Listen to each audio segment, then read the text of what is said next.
But I'd like to come back and go to some of like, I'd love to hit up like an old school Vegas steakhouse in the future or something. Yeah. I've never done that before. Yeah, there's so much food here. Yeah. If you go to Summerlin up there, there's Yeah. a lot of good places. The hospitality does kind of like fade away. Does it? As you go further? Yeah. Depending on what part of town, but that's like any town, I would say. Yeah. But the Strip hospitality, I think it's like to Yeah. none. I went to this place called Chops Barbershop yesterday to get a haircut and a beard trim.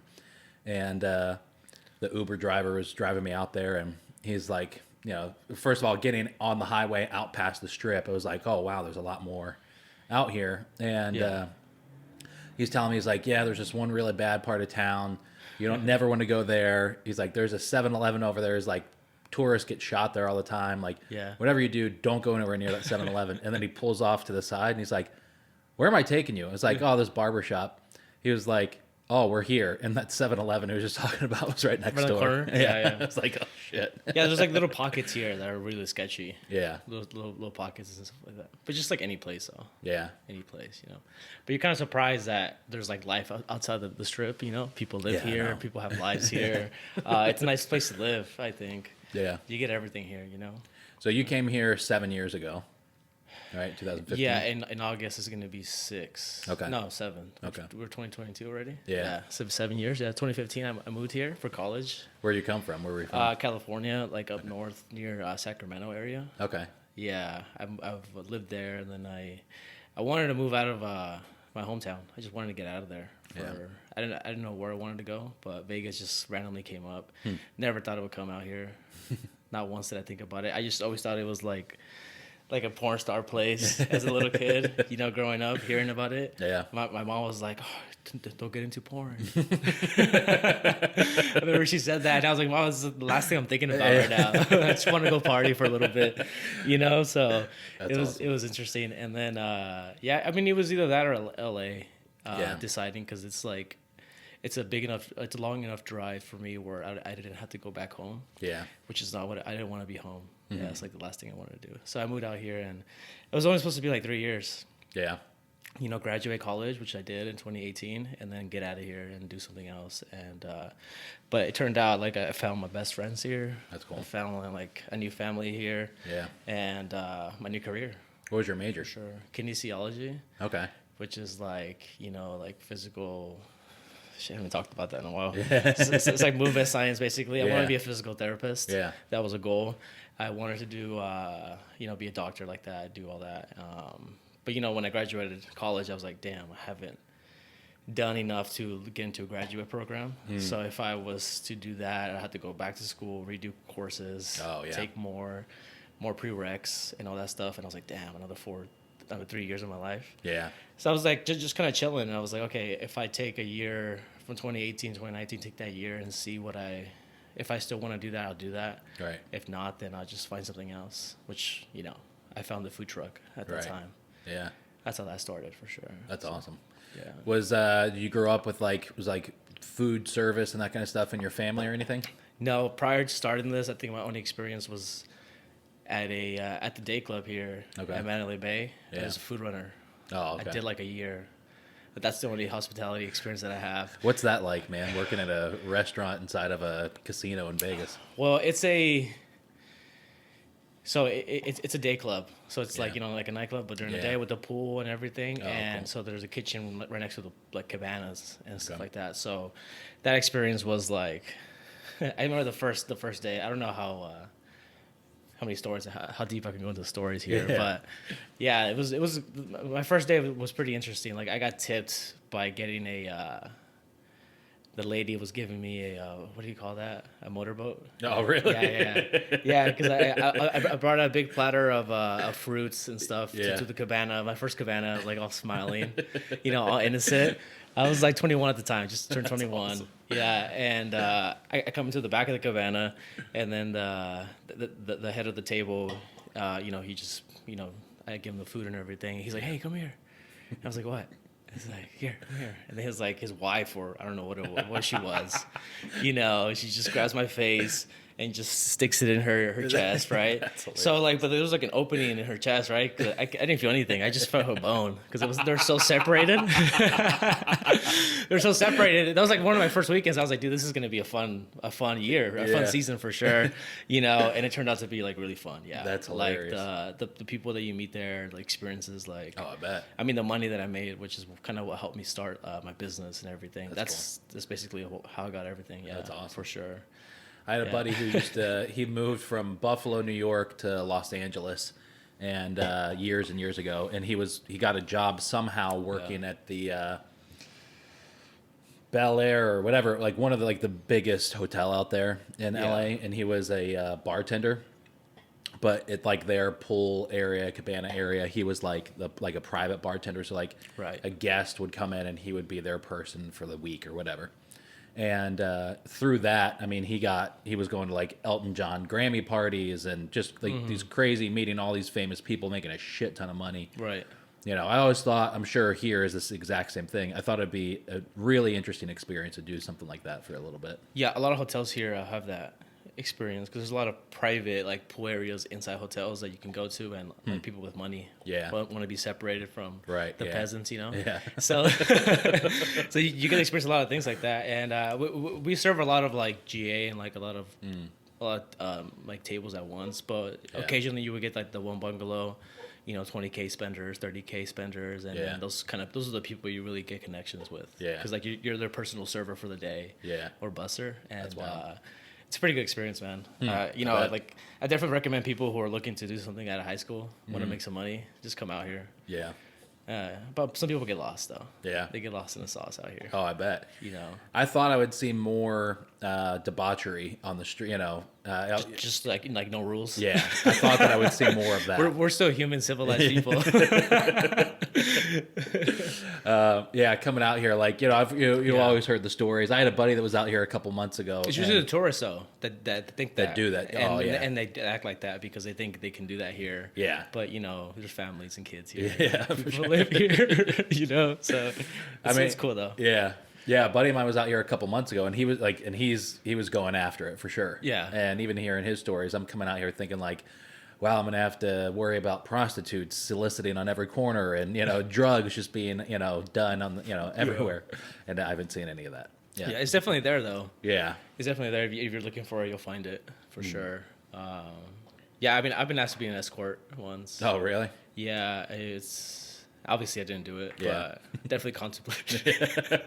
I was going through a breakup at the time, and it just some Indian dude just came up to me at the gym. Oh, really?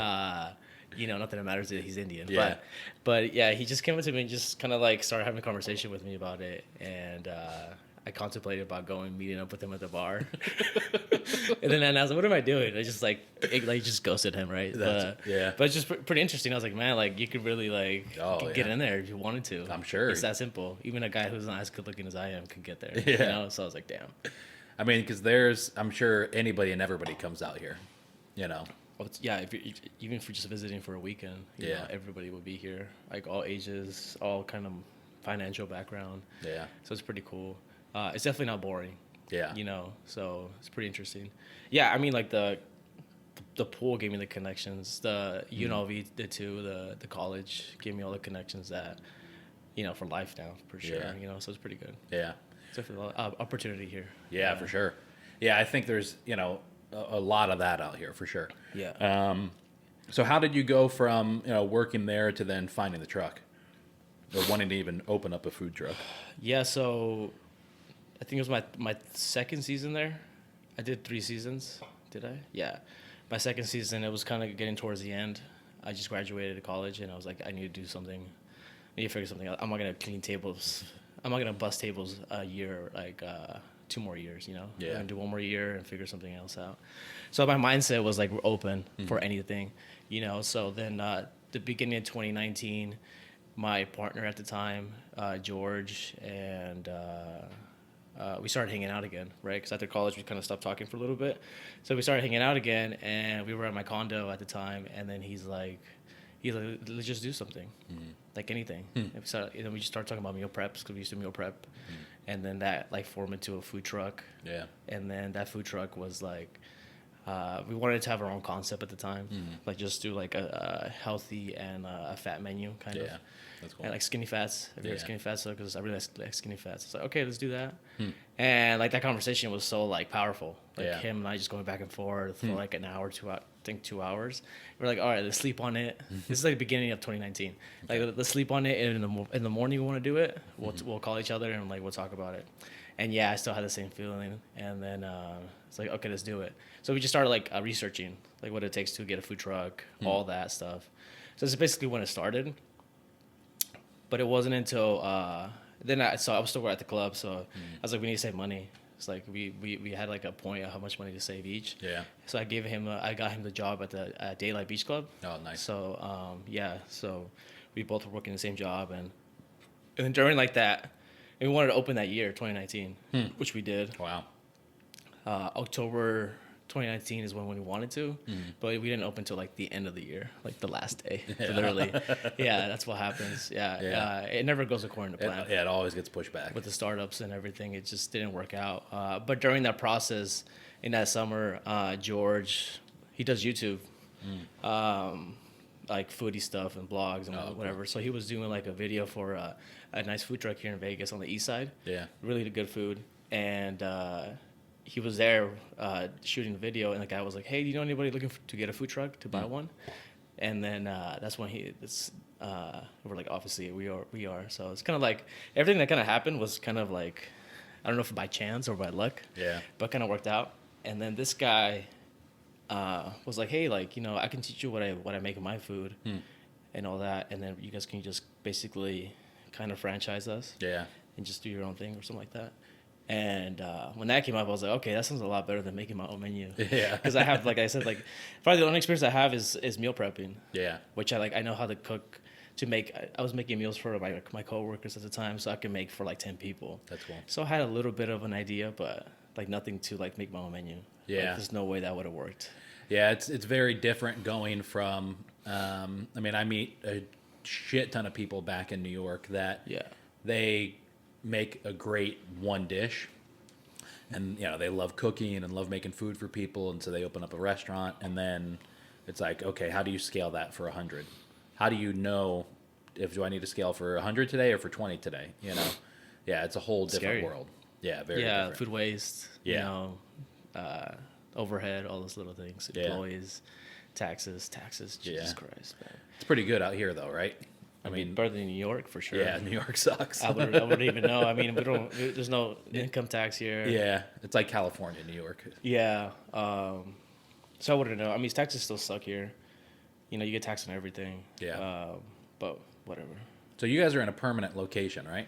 Yes. So we used to be a food truck for like about a year and a half, like just mobile. And then I bought a food trailer. Okay. We could get into all that too, but right now it's still a food trailer, but it's just permanently stationed on the corner of Fremont Street. Oh, cool. And Las Vegas Boulevard. Yeah. So just chilling there. I only move it to like, you know, clean up and like you know, maintenance stuff, but it's permanent. So it's basically like a restaurant, which is what I wanted. Not in this manner, but like, you know, it kind of worked out for me. So it's pretty cool. Yeah. Because Because there's like multiple locations, right? There's a couple in California, or am I thinking of something else? Hopefully something else. I think all right. I must be thinking of something else. Yeah, for sure. Maybe there's another Raging Taco in California that I saw. Mm-hmm. Okay, yeah. I researched it shouldn't be. Yeah. Hope not. I must be thinking of something completely different then. The process of trademarking, so nobody takes my name. So you guys bought the thing. So in other words, you guys, George's doing the video. You guys buy the food truck from him. We're supposed to lease from him. Okay. Like he was just gonna rent it to us, super cheap. Like it was gonna be ridiculous. Like how much money we're gonna be saving, and he was gonna help us with the menu and like push everything out. But he kind of ghosted us. Oh. The guy, turns out he sold it without letting us know. Like that whole like summer we were in our heads like we're gonna do rent from him. Yeah. When we were ready with the money, and we told him when we're gonna be ready, which is like October time, and so it didn't work out. So we had to find something else out, which there's like a couple food truck rental programs here in Vegas. Oh, cool. And so we started leasing a food truck from there. Oh, that's wild. And we built it like our wrap, everything was from the ground up, and the kitchen kind of how we thought we wanted. Mm-hmm. Turns out it was not right, but we made it work. And Yeah, so we started leasing like New Year's Eve was our first event. Oh wow. 2019 going to 2020. Before the pandemic hit. Yeah. How was that around here? Dude, this was a ghost town. Was it? There's nobody here. I mean, I was working, so it didn't really affect me. It only made us more business. Yeah. The food truck industry here blew up with that. Oh, I bet. There was like a street in Southwest here in Vegas that was just like a row of food trucks. Wow. And people would just come out and eat because all the restaurants were closed. So people wanted to eat. Yeah. So it yeah, I mean, because we were getting close to shutting down at that time because we were 3 months in. We were staying alive because of events. Yeah. Like one we did a Tom. I don't know if you know Tom Sawyer, the congressman. Yeah. So we did one event for him in January that paid for like everything that month. It was ridiculous what we charged. We charged that much because we didn't know what the fuck we were doing. We charged per head and for like 700 people, and there's like no way we could feed that many people like in 2 hours. And just like our mindset was just so dumb, and but it worked out because like we knew somebody who was working the event, and she just told us how much you want, and I was like, okay, this much. That's awesome. So that paid for the bills for that month. Those gigs are always amazing. Yeah, super great. But we don't want to be event based. We wanted to be in a corner somewhere and people coming to us because we know how good our food was, and we wanted people to come to us. So we knew obviously that wasn't going to work out in the beginning. So we wanted to do kind of both, just do a lot of events, and work up a corner somewhere here in Vegas, and so that's what we're doing like January through March. And before March hits, that pandemic starts like March 15th, the quarantine, something like that, and all our events were gone. From now until like July of that year, it was all gone, and George is always the realist for sure. Yeah. And then he's like, hey, dude, like, we have no more income coming. We're making freaking, I didn't want to say how much we were making at the corner, but we were making nothing. Yeah. We were like losing money. And we were like, okay, let's just work this weekend at the corner and see how it goes. If there's any promise, then we'll keep going. If not, we'll shut down. There was like no risk in the game at that time. Yeah. We were paying the rental for the food truck. Oh yeah. So there was no real like commitment. Plus, like if you're 3 years into a business, like it's a lot harder to let go. Yeah. But we were 3 months. They're like, I was ready to go. I was like, fuck this shit. We'll go hang out with my friends. I was ready, but obviously I didn't want to give up. So, but like we tripled our revenue at that location that weekend. Wow. Like tripled it. That's amazing. And not that we were making a lot before, but still, it was like a good amount. We were kind of similar, making kind of similar. We were making with the events and everything. It was a lot more work for us, but it worked out. So okay, so this is good. There's still people here, so let's keep going. And we kind of never stopped growing from there. That's awesome. Like just steadily growing, and and it worked out. And then we were able to buy the food trailer that I own now at that same year. Wow. Because it worked out. And that location at the Southwest that I was telling you that has like a row of food trucks. Yeah. It took us like 2 months to like 3 months for us to like finally just stop where we're doing it in a corner and just go do that. Oh, wow. And it worked out. Like, Jesus Christ, like we weren't paying rent anymore and our revenue went even higher. Dude, it's just like little things like that. Like the lack of knowledge that we had was really, I mean, we obviously didn't go out of business, so it didn't really matter at the end. But like knowing little things like that could have helped for sure. Yeah, a lot with the pains and stuff like that. What's that local food scene like here in Vegas? Is there like a strong community of like small local spots? Yeah, a lot. Which is once we made that move to Southwest, is kind of when we started like knowing the community here, like small little like food stands, salsa stands, like all those kind of people. Yeah. On Instagram as well, and there's so much good food here. Yeah. So much good people are making good stuff here, and so I'm a really big foodie. Yeah. I just really like my business. Yeah. And I want to make that grow. I could be more connected with the community. George was a lot more into that. He was a lot more like communicating with that. I was just focused on growing my business. Is he from here? Yes, he's local. He's born here. I mean, he was born in San Diego, Mexico. Okay. He moved here when he was like, I think 11 or so. Okay. But yeah, he basically was from here. Yeah. So he kind of knew everything already. And yeah, he's the one who did the Instagram. So Instagram is really good. Yeah. He was the one who built all that. Which, I talked to him in the past tense because he left already. Oh, okay. He left in June of this year. Oh, wow. Of 2021. Okay. Yeah, he wanted to part ways, so we did. Yeah. Which, we're still good friends. So, so it worked out. That's cool. Not as good as we used to be. It doesn't work like that with the business, but we're still pretty good. And if he needs anything, he can always hit me up for sure. Yeah, it's, restaurant industry. But I'm happy to be alone though. Yeah, I bet. So happy. Restaurant industry of any sort is all in. We do marketing for. Yeah. Am I talking close to the mic? No, you're fine. Okay, cool. Yeah. Part of our business, we just promote locally owned restaurants. I was alluding to the story. I've been doing this for 6 years. I met this lady 6 years ago. I knew how to do social media. Yeah. A friend of a friend was like, "You need to go talk to this lady and help her out. She's about to close up." And I went and met with her, talked with her. I was like, "So how'd you get started?" My friends told me I made a great whatever. I say X because you insert whatever the fuck you want there. Pizza, steak, burger, whatever. Everyone says that, yeah. Yeah. Yeah. I love cooking.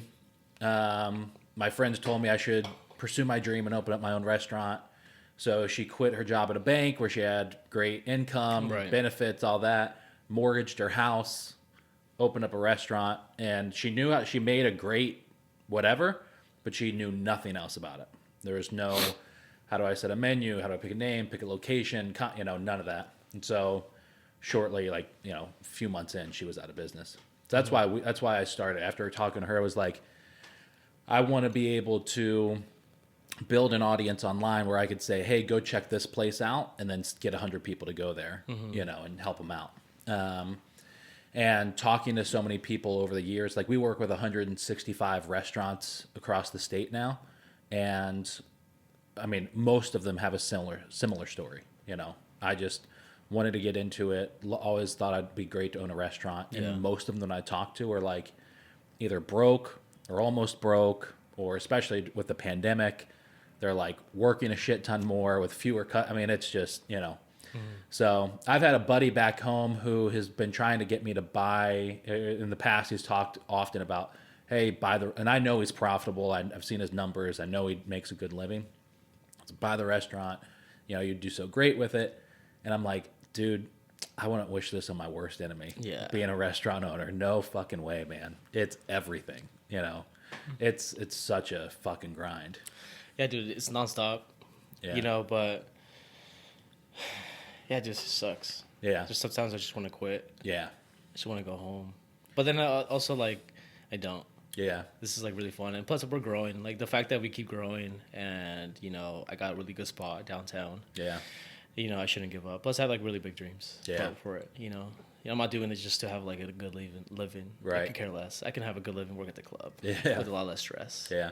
So that's, I have dreams of franchising eventually in the future. So it's got to be great to have a spot in a place like Vegas, because you can build such an amazing brand awareness here with people that are visiting, that you could, just go essentially wherever, obviously to a similar market, but go wherever, and you'd probably have some sort of a built-in customer base. Yeah, I have the advantages of tourism going to downtown. When people come visit Vegas, they're going to go strip or downtown. Okay. And you have to see my food trailer. Yeah. You had to walk by it. Yeah. So I got that advantage that a lot of people don't have, So then, yeah, and then obviously, but just knowing your market too. I started to realize that, the people that made me money back then are not the same anymore. Mm-hmm. The locals, they're kind of gone. You know, they just come here occasionally, but I'm not there for them anymore. It's it's for the tourist people. So I started doing YouTube videos and cool. Stuff like this, because when people come visit Vegas, they're looking up Vegas, and then they want to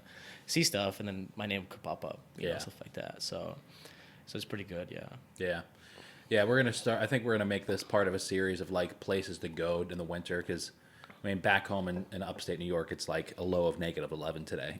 People want to get the fuck out of there. My friend just moved there, and he was telling me. Oh, really? Yeah. Yeah, it's awful. It's not being here in sunshine. We get amazing. I know living in Vegas wouldn't be this view all the time, or the Strip or all that kind of shit. But it looks nice though. We really get some good sunsets, some good sunrises here. Underrated, I would say. Yeah. But the summer is just. It's horrible in here in the summer. Yeah. It's ridiculous. Super hot. 115. Yeah. Especially working in a food truck. Oh. It's not easy. Food truck owners here in Vegas are not Yeah. Or different breed, I would say. Really? Yeah. I used to live in Central Texas, like near Austin, for a couple of years, and it gets hot there. And then I visited California one summer, and I went up to Redding. Yeah. And on like 4th of July, it was like 120 degrees. I mean, it was stupid hot, you know. And I was outside smoking then, and I was just like, I don't know how in the world people can do this, you know. I like it though. I like knowing that it's always gonna be hot here. Yeah. I don't know. And then like the winter gives you a little break for a couple months. Yeah. But I just like I just wake up, I was like, oh, shorts today? Shorts today. I'm a simple guy like that. Yeah. I don't like to think too much, you know. That's cool. But yeah. All right. So for anybody who's listening to this, where can they find you and what can they expect? You can find me on, so the address is 506 Fremont Street in downtown Las Vegas. So the cross streets are Las Vegas Boulevard and Fremont Street. You know, so if you look up on YouTube or anything, you can always look up Fremont Street Experience, and I'm right there at the entrance of that experience, you know. Okay. Instagram is always the best way to look us up on Raging Tacos LV. We always do updates with what's going on, you know, with the trailer. And we're open Tuesday to Sunday. We're going to open a couple hours right now. Okay. And usually from noon to midnight, we're going to be open. During the summer, we stay open to like 4 a.m. or so, because it's, you know, the amount of people you see out there walking around at 4 a.m. it's insane. I couldn't believe it when we started in October of this year. Yeah. And I was like at 2 a.m. right, and then it's 4 a.m. People were just still walking. So you guys open? There's like so much money I was missing out in the first like week or two. Yeah. You know, so, but yeah, you just find us there. And you can just walk up. We're on the corner. Like literally just walk up and you can order. And yeah. Awesome. Yeah, man. We're going to try and check it out today. So, for sure. Yeah. Yeah. I got you, man. Yeah. Thanks, man. I appreciate it. Yeah. Sounds good.